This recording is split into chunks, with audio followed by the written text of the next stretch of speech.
네, 글로리아 성가대 찬양 감사드리고요. 우리 앙상블 연주 너무나 감사드립니다.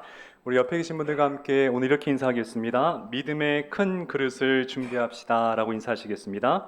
믿음의 큰 그릇을 준비합시다. 네, 아멘.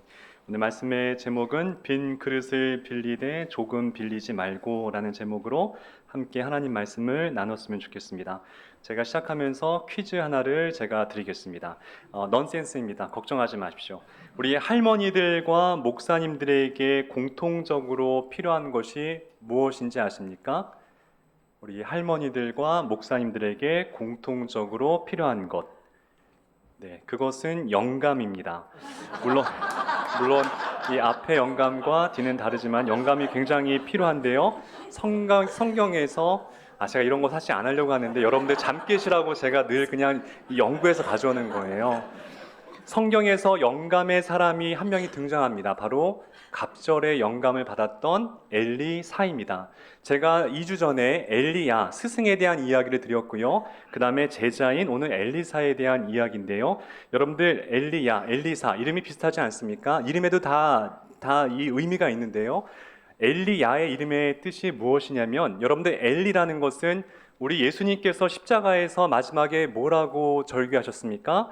엘리 엘리 라마 사박다니 나의 하나님 어찌하여 나를 버리시나이까. 그래서 엘리라는 것은 나의 하나님이라는 뜻이에요. 그럼 야는 무엇일까요? 야는 야훼를 뜻합니다. 그래서 엘리야는 나의 하나님은 야훼이시다 라는 뜻이에요. 좋은 이름이죠. 또 그의 제자인 엘리사 이름도 엘리라는 것은 나의 하나님, 사라는 것은 구원이라는 뜻이에요. 그래서 엘리사라는 것은 나의 하나님은 나의 구원이시다. 이런 뜻인 거죠. 굉장히 좋은 이름을 가진 것이 엘리사였습니다. 엘리사는 갑절의 영감을 엘리야보다 받았어요. 정말 2배의 능력을 받았습니다. 그래서 신기하게 성경을 연구한 분들에 의하면은 엘리야의 기적보다 딱 2배의 기적을 엘리사가 이루었다라고 다 체크를 했습니다. 그래서 구약 성경에서 가장 기적을 많이 베푼 사람이 누구냐? 엘리야예요. 신약에서는 예수님이었고요. 그래서 혹자는 바로 이 엘리사는 구약의 예수님이다. 예수님을 예표한 인물이다. 이렇게까지 이야기를 하고 있습니다. 제가 그림으로 제가 굵직굵직한 엘리사가 이루었던 기적들을 한번 제가 말씀을 드리겠습니다. 첫 번째 그림을 보여주시면요. 열왕기하 2장에 여리고성에 갑자기 물이 써서 마시지 못하게 되는 사건이 벌어집니다. 이게 단순히 먹지 못하는 문제가 아니라 이거는 실존과 생명과 연관이 있었거든요. 그러니까 이 나무가 이 좋은 물을 흡수하지 못하게 되자 과실을 맺을 수가 없는 거예요. 그러니까 생사가 달린 문제에 봉착하게 되는 것이었습니다. 그때 엘리사가 소금을 가져다가 이 여리고 물에 뿌리게 되자 이 물이 깨끗하게 변화가 되었습니다. 물의 결핍으로부터 해결을 해준 것이었죠. 두 번째 그림을 보시겠습니다. 열왕기하 2장에 보게 되면은 제가 사실 이 사건을 참 이해가 되지 않았어요. 이건 뭐 기적 사건은 아니고 특별한 이슈가 있었던 일인데 이제 엘리사에게 아이들이 놀리기 시작합니다. 대머리야 올라가라 올라가라 이렇게 얘기를 합니다. 그때 이 엘리사가 저주를 하니까는 곰 2마리가 나와서 42명의 아이를 심판하는 것이었어요. 사실 저는 이게 어떻게 선지자라는 사람이 뭐 좀 자기를 놀렸다고 저렇게까지 할 필요가 있을까? 이렇게 생각했는데 제가 이 면밀하게 이것을 연구해 보니까 그것이 아니었습니다. 이때 우선 아이들이 아닙니다. 이때의 이 나림이라는 단어는 17세, 18세, 19세 거의 성년에 가까운 이 청소년들을 의미하는 것입니다. 그리고 올라가라 올라가라 이렇게 엘리사를 조롱한 것은 엘리사를 조롱한 것이 아니었습니다. 여러분들 올라간 게 누구였습니까? 하늘로 올라간 사람이 누구였어요? 엘리야였죠. 그러니까 이 청년들이 뭐라고 놀리는 거냐면은 엘리사 너가 하나님의 사람이라며 그럼 너도 하늘로 올라가 봐. 하나님이 어디 있어? 한번 증명해 봐. 이것은 엘리사를 조롱하는 것이 아니라 하나님을 조롱한 것이었어요. 그래서 하나님께서 그것에 대해서 이 청소년들에게 심판을 하신 것이었죠. 세 번째 사건이 있습니다. 열왕기하 4장에 이제 오늘 본문에 대한 이야기인데 한 선지생도의 아내가 엘리사에게 찾아옵니다. 이 선지생도란 것은 지금으로 말하면 전도사님들이에요. 신학교 전도사님들 와가지고 이제 자기 남편이 전도사님이 돌아가셨는데 일찍 죽게 되었는데 빚을 많이 지었다는 거예요. 그래서 이 빚을 갚을 능력이 없자 채주들이 와서 빚쟁이 등이 와서 갚을 능력이 없으면 너의 두 아들을 노예로 내놔라 이렇게 지금 한다는 거예요. 그래서 이 문제를 가지고 엘리사에게 이 선지생도의 아내가 찾아옵니다. 그때 우리가 알다시피 엘리사가 그럼 그릇을 동네에서 있는 모든 그릇을 빌려오라 얘기하고 거기에 기름을 붓게 되자 기름이 그치지가 않고 모든 그 그릇 위에 기름이 차게 되었다는 것이죠. 네 번째 사건은 비슷한 사건인데요. 열왕기하 4장 11절에 한 수넴 여인이 너무나 엘리사를 잘 공개를 했어요. 엘리사를 위해서 책상도 마련해주고 촛대도 해서 엘리사가 쉬어갈 수 있도록 공간을 마련해 줬습니다. 엘리사 감동을 받아서 혹시 이 집에 필요한 것이 무엇이냐고 묻자 이 여인이 나에게는 자녀가 없다고 얘기하는 거예요. 그래서 엘리사 얘기합니다. 내년 이맘때쯤에는 너가 아들이 있으리라. 그리고 정말 아들이 태어납니다. 근데 문제는 그 몇 년 뒤에 그 아들이 갑자기 세상을 떠나는 거예요. 그렇지만은 엘리사가 다시 그 죽은 아들을 다시 살려주는 기적을 베풀어 줍니다. 또 다섯 번째 큰 기적은 열왕기하 4장 39절인데 이제 먹을 것이 없는 때였어요. 이때 이제 그 신학교에서 벌어진 일입니다. 먹을 게 없으니까는 이 선지생도들이 산에 올라가서 막 이것저것 이 나무를 캐옵니다. 막 열매를 키우다가 뭔지도 모르죠. 남자들이 뭐 알겠어요. 가져와가지고 그걸 그냥 먹을 수가 없으니까는 솥에 끓여서 먹게 됩니다. 근데 하필이면 한 전도사님이 갖고 오신 이 야채 중에 독이 든 이 호박이 있었던 거예요. 그러자 누군가 그걸 먹고 굉장히 이게 뭔가 이상 증세가 나타난 것 같습니다. 그때 엘리사가 그 솥에다가 하얀 가루를 이렇게 넣게 되자 그 독이 제거가 되는 것이었습니다. 여러분들 이때 또 사건이 하나 있는데요. 여러분들 이 신약에도 예수님께서 오병이어의 기적을 베풀었지만 사실 구약에도 엘리사가 오병이어 같은 기적을 베풀었는데 이때 보리떡 20개로 100명의 선지자들이 먹게 되는 그런 기적을 베풉니다. 그래서 그것을 구약판 오병이어라고 이야기하고 있어요. 그래서 이런 기적들이 마치 엘리사로 하여금 예수님을 연상케 한다는 것이죠. 이제 마지막 또 이 기적은 무엇이었냐면은 열왕기하 5장에 보게 되면 우리가 잘 아시는 나아만 장군의 나병을 깨끗하게 고쳐주는 기적을 베풀어 줍니다. 아람의 2인자였죠. 하지만 이 한센병을 갖고 있는 그러한 연약함이 있었습니다. 그때 이 소문을 듣고 엘리사에게 찾아오고 엘리사가 그럼 요단강가에 가서 7번 목욕하라고 했을 때에 그 말씀에 순종했을 때에 그의 살이 아기와 같은 피부가 되었더라 라고 얘기하고 있어요. 이게 굵직굵직한 6개의 사건이 있는데요. 그 외에도 굉장히 많이 있습니다. 자, 그런데 이 기적에는 공통점이 하나가 있어요. 아마 아신 분도 있겠지만은 바로 이것입니다. 첫 번째는 마실 물의 결핍이었고요. 두 번째는 선지자에 대한 신뢰의 결핍이었습니다. 세 번째는 기름이 없는 결핍, 다시 말하면 문제를 해결할 수 없는 결핍이 있었고요. 네 번째는 자녀가 없는 결핍이었고 다섯 번째는 먹을 양식이 없는 결핍이었습니다. 마지막 나아만 장군은 치료할 수 없는, 회복할 수 없는 그런 치유의 결핍이 있었다는 것입니다. 자, 왜 그 당시 이렇게 결핍이 많았을까요? 다 그 이유가 있어요. 영적으로 북이스라엘이 굉장히 어두웠기 때문이에요. 그 이유가 있습니다. 왜 그렇게 힘들게 살아갈 수밖에 없었느냐? 바로 북이스라엘의 첫 번째 왕 여로보암 때문이었습니다. 한 사람의 지도자의 과오가 많은 백성들로 하여금 고통 속에 처하게 만들었다는 것이에요. 여로보암이 무슨 죄를 졌느냐? 금신상을 만들어서 거기다 그것이 하나님이다라고 얘기하면서 백성들에게 그 금신상을 섬기게 합니다. 거기서부터 첫 단추가 잘못 깨게 되는데요. 성경을 보게 되면은 성군 다윗을 가려서 다윗의 길로 갔다. 그래서 훌륭한 왕들에게는 다윗의 길로 갔다라고 표현하고요. 악한 왕들에게는 뭐라고 하느냐? 여로보암의 길로 갔다라고 얘기합니다. 이 두 사람의 이정표가 바로 이 표본이 됐다는 것이에요. 그만큼 여로보암이 굉장히 하나님 앞에 악한 왕이었다는 것이에요. 그런 악한 세대에, 그런 혼미한 시대에 엘리사가 하나님의 사명을 감당할 때에 가장 무엇이 많이 필요했겠습니까? 능력이 필요했던 거예요. 저는 처음에 이 엘리사가 엘리야에게 갑절의 영감을 구할 때에 참 사람이 겸손하지 못하네. 저렇게 욕심이 많아. 이렇게 생각했는데 그것이 아니었어요. 엘리야의 시대 때보다 엘리사의 시대가 더 혼미하고 힘들었기 때문에 정말 자신의 능력으로는 이 시대를 감당할 수 있는 능력이 없었기 때문에 하나님께 갑절의 능력을 구한 거였었어요. 마찬가지로 우리에게도 마찬가지예요. 우리가 어렸을 때보다 또 어르신들 너무 잘 아실 거예요. 지금이 더 믿기 힘든 시대를 살아가고 있습니다. 믿는 자의 수는 더욱더 줄어들고 있고, 정말 이런 이 자유신학의 어떤 그런 우리에게 찾아오는 그런 이 도전도 있을 것이고, 점점 더 힘들어간 이 시대 가운데에 우리에게 필요한 게 무엇일까요? 성령의 갑절의 능력이 우리에게도 있어야 될 줄 꼭 믿으시기를 바랍니다. 오늘 말씀을 들으시면서 기도하세요. 하나님, 나에게도 2배의 갑절의 영감이 내게 있기를 원합니다. 성령님, 나에게 오셔서 기름 부어 주셔서 내가 이 혼탁하고 혼미하고 내가 하나님을 믿기에 더욱더 힘들어지는 이 시간 가운데에 내가 더욱더 주님을 붙잡을 수 있는 능력을 달라고 기도하시기를 좋으신 예수님의 이름으로 축원합니다. 자, 여러분들 엘리야의 시대 때에 제가 3년 반 기근이라고 제가 2주 전에 말씀드렸어요. 물론 기억 못 하시겠지만. 자, 그런데 엘리사의 시대에는 얼마나 기근인지 아십니까? 정확히 7년이에요. 무슨 얘기냐?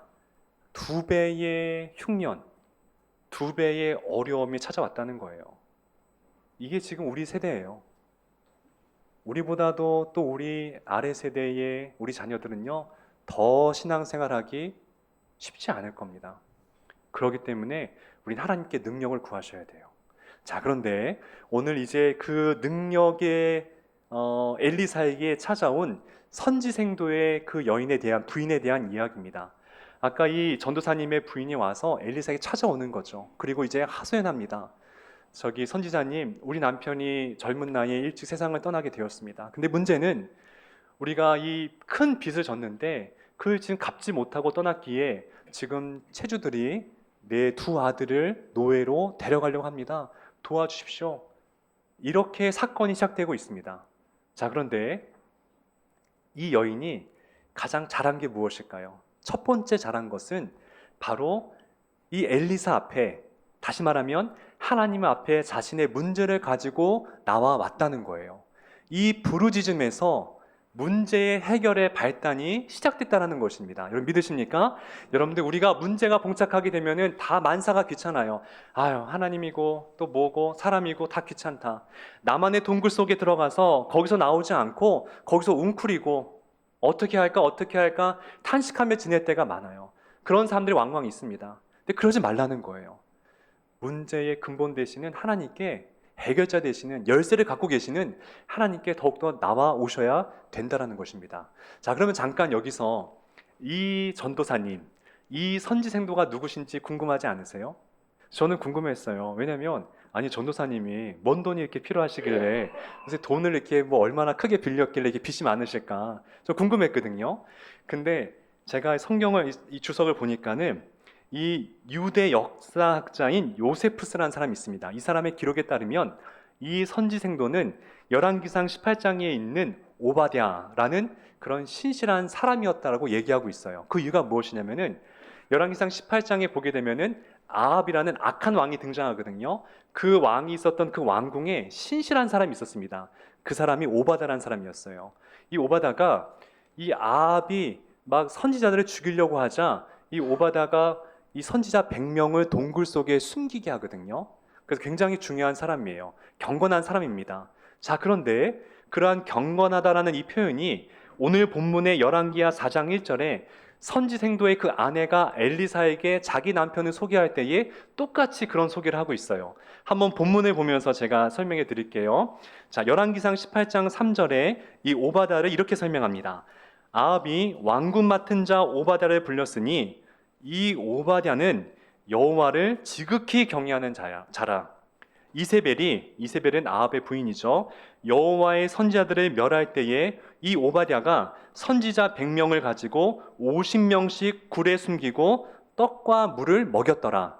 자, 그래서 이 열왕기상 18장에는 오바댜에서 지극히 하나님을 경외하는 자라고 얘기하고 있습니다. 그런데 오늘 본문의 열왕기하 4장 1절에 그 아내가 엘리사에게 뭐라 얘기합니까? 같이 한번 읽어볼까요? 시작. 선지자의 제자들의 아내 중에 한 여인이 엘리사에게 부르짖어 이르되 당신의 종 남편이 죽었는데 당신의 종이 여호와를 경외하는 줄은 당신이 아시는 바니이다. 엘리사님, 우리 남편 아시죠? 맞습니다. 그 경건한 사람 있지 않습니까? 아마 엘리사가 이 죽은 생도를 알았던 것 같습니다. 자, 그래서 지금 이 요세푸스란 사람은 추론하기를 바로 이 오바다가 그 선지 생도였다. 근데 사연은 이랬다는 거예요. 이 50명씩 100명의 이 선자를 살리기 위해서 굴 속에 몰래 숨겨줍니다. 그리고 날마다 음식을 대접하는 거예요. 여러분들, 100명의 사람에게 떡과 음식을 하루에 3끼씩 준다고 생각해 보십시오. 그 돈이 얼마나 많이 들었겠어요. 그랬기 때문에 이 오바댜가 돈을 빌려서 그들을 공개했을 것이다, 이렇게 보고 있는 것이죠. 저는 굉장히 신빙성이 있는 그런 사실이라고 전 생각이 듭니다. 자, 어찌되었든 그 경건한 사람, 그 사람한테 이런 문제가 있었는데 이 여인이 가장 잘한 것이 무엇이었냐면은 그 문제를 가지고 바로 이 엘리사 앞에 가지고 왔을 때에 하나님께서 그 문제를 가지고 기적의 재료로 바꿔 주셨다는 것이에요. 여러분 믿으십니까? 여러분들, 우리의 문제는요, 하나님 손에 붙들리게 되면 그것은 기적의 재료로 바꾸게 된다는 거예요. 제가 마태복음 8장을 한번 언젠가 유심히 읽어보다가 마태복음 8장에는 예수님 앞에 나와서 병 고치는 자, 또 뭐 귀신 들린 자가 나음 받는 사건들이 이렇게 연달아서 나오게 됩니다. 그 중에는 나병 환자가 있었고요. 그 다음에 중풍병자가 있었고 또 귀신 들린 자가 있었습니다. 그래서 그 치유 사건들이 있는데 제가 거기서 공통된 것을 발견했어요. 그게 뭐냐면은 다 그들이 예수님 앞에 자신의 문제를 가지고 나왔다라는 것이에요. 이게 굉장히 중요한 건데요. 마태복음 8장 2절 말씀 제가 읽어드릴게요. 한 나병 환자가 나와 절하며 이르되 주여 원하시면 저를 깨끗하게 하실 수 있나이다. 자, 이 나병 환자가 예수님 앞에 나왔다고 표현하고 있습니다. 그 다음에 어떤 백부장이 또 예수님께 나오는데 그 백부장의 집에 중풍병에 걸린 하인의 문제를 가지고 나왔습니다. 마태복음 8장 5절인데요. 예수께서 가버나움에 들어가시니 한 백부장이 나와 간구하여 이르되 주여 내 하인이 중풍병으로 집에 누워 몹시 괴로워하나이다. 가지고 나왔다는 거예요. 또 그 다음에 마태복음 8장 16절 말씀인데요. 같이 한번 읽어볼까요? 시작. 사람들이 귀신 들린 자를 많이 데리고 예수께 오거늘 예수께서 말씀으로 귀신들을 쫓아내시고 모든 자들을 다 고치시니. 자, 중요한 게 있어요.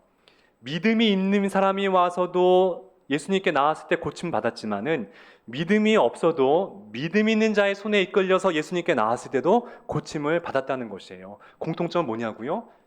예수님 앞에 나왔다는 것이에요.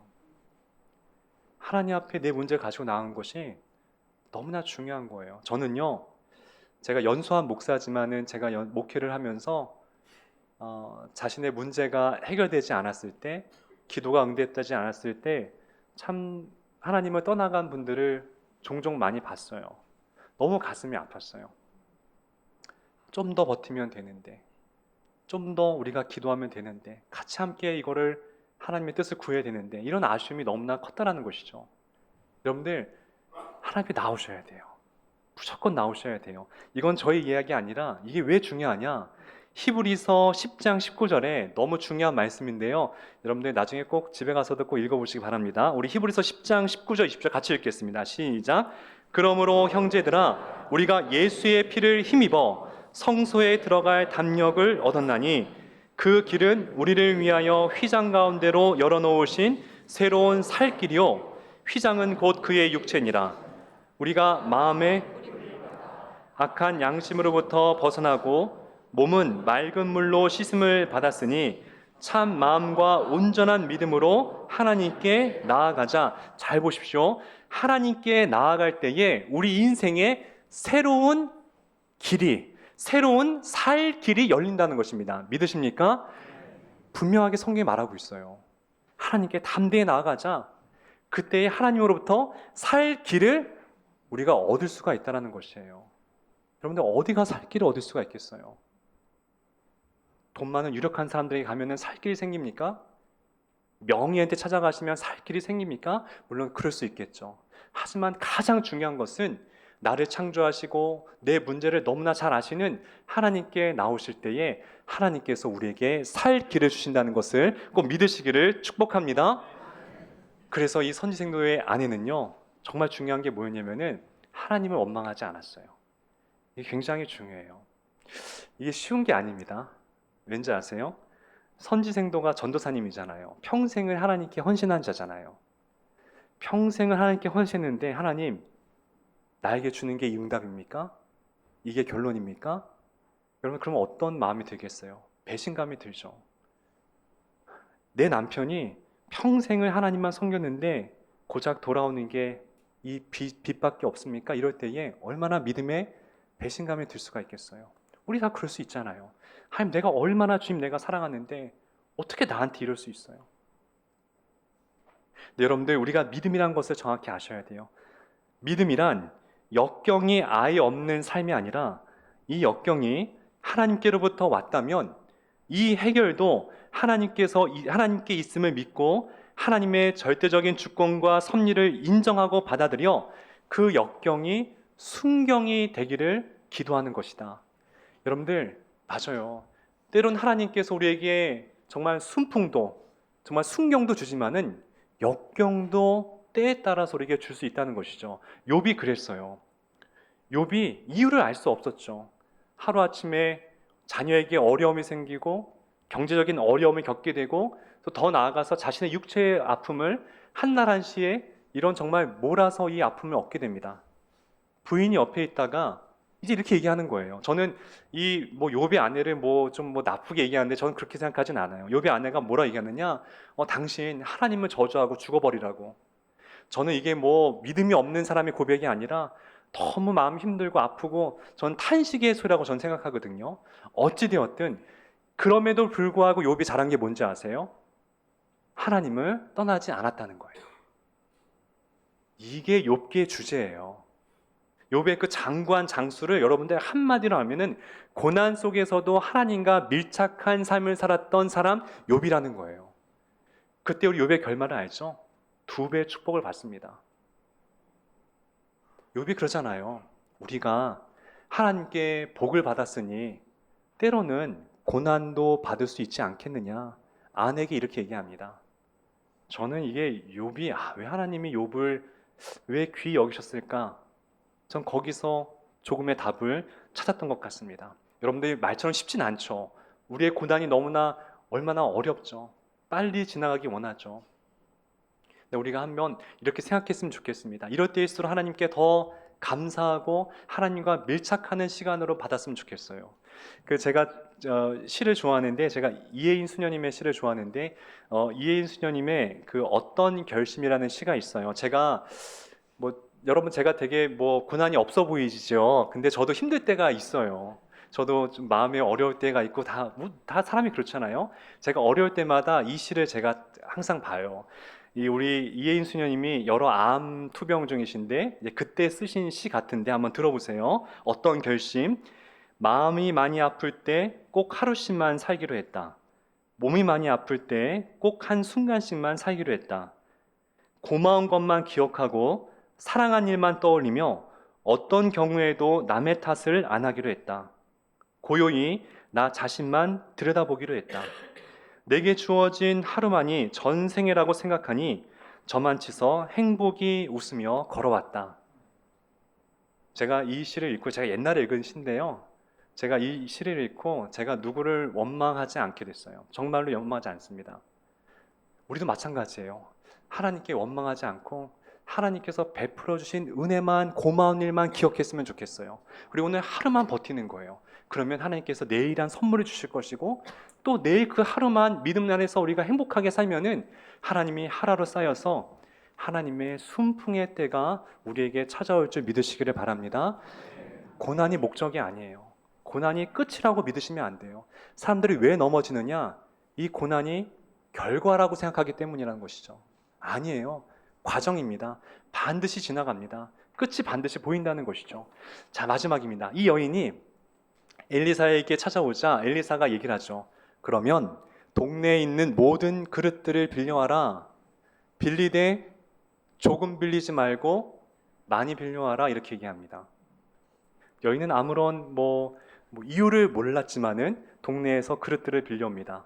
그리고 나서 엘리사가 기도하고 그 그릇에 한 병밖에 없는 기름을 붓기 시작하는데요. 알다시피 기름이 그치지가 않는 거예요. 언제 그쳤느냐?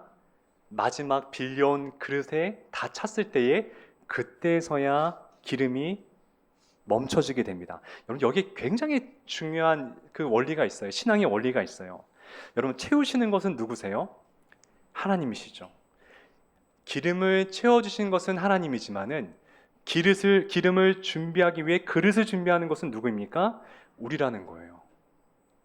내가 그릇을 준비한 만큼 하나님께서 채워주신다는 것이에요. 그래서 하나님께서 너는 내게 크게 입을 벌라고 말씀하신 게, 크게 벌리는 자에게는 크게 채워주시고 크게 벌리지 않게 되면은 그 분량만큼만 하나님의 은혜가 담을 수밖에 없다는 것이에요. 우리는 하나님 앞에 큰 믿음을 가지고 나오셔야 돼요. 그냥 똑같은 믿음, 똑같은 형식적인 그런 마음으로 오게 되면은 우리는 하나님의 정말 이 한량 없는 풍족한 기름의, 성령의 기름을 받을 수가 없게 될 수도 있다라는 것입니다. 제가 책 하나 소개하고 마칠 건데요. 제가 옛날에 읽었던 책인데, 한근태 저자가 지은 일생에 한 번은 고수를 만나라. 제가 사실 이 책은 순전히 제목 때문에 제가 한번 산 것이었어요. 너무 제목이 좋아가지고. 근데 이제 요는 그런 거예요. 어떻게 우리가 인생의 고수가 될 수 있느냐. 그런데 제가 이 책을 기억난 게, 이제 오늘 말씀과 너무 상통한 부분이 있어서 제가 이 책을 소개하는데요. 첫 챕터의 제목이 뭐였냐면은, 보이세요? 밥그릇을 걸어야 한다. 고수가 되기 위해서는 자신의 밥그릇을 걸어야 된다는 거예요. 그 책에 보면 이렇게 써 있습니다. 여러분들, 세상에서 가장 맛있는 빵이 무슨 빵인지 아세요? 세상에서 가장 맛있는 빵. 저는 빵을 정말 좋아하거든요. 그래서 제가 아침에 1부 때 얘기하니까는 뭐 단팥빵, 뭐 소보로빵 이렇게 얘기하는데, 세상에서 가장 맛있는 빵은 안전빵이래요. 안전빵.